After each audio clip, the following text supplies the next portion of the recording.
Artificial neural networks can be very powerful in making predictions and use information that some other algorithms are not able to use. And I want to show an example of this. What this does, though, is it makes it really important for the analyst to figure out whether lots of variables need to be included as inputs to be able to make the prediction work, or whether or not fewer variables will work. Sometimes a simpler model will work well in terms of less inputs, and sometimes when you make the model simpler, Anne loses its ability to really make good predictions. So here's an example where I am predicting whether or not someone is going to take on a personal loan. If you look at the input variables, it really looks like there's not very many that are really having a strong relationship with adopting a personal loan.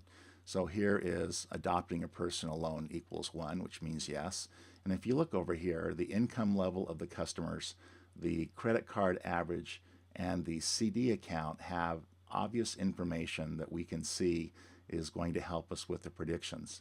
How did this model do when we had all of these input variables, even these that seem to be flatlined in terms of helping with the prediction? Well, the model did really well. Anne was able to use all of this information and come up with pretty good results, very good results. So for example, here it was able to find 88 out of 99 positives. So its recall rate is 89%.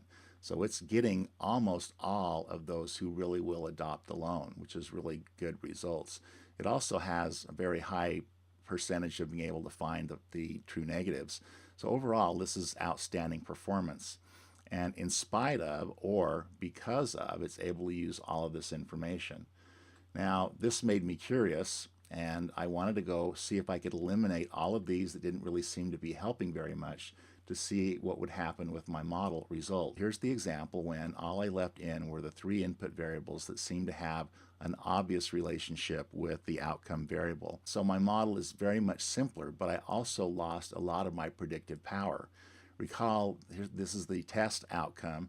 Recall that before we were getting a recall rate of about 89%, and here my recall rate collapsed. So I'm only getting a recall of about 39%.